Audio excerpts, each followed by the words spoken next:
जहाँ जाए चंदा मामा जहाँ नगार हो, जहाँ वहाँ गईले बाड़ी धनिया हमार हो।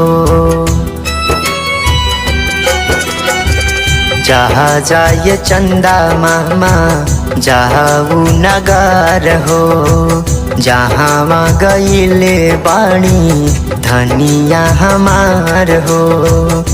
त कवनो ले आवा खबरे एहसान हुई है, कौनो ले आवा खबरे एहसान हुई है। जाने कवने हालत में मोर जान हुई है, जाने कैसे जियत हमर जान हुई है।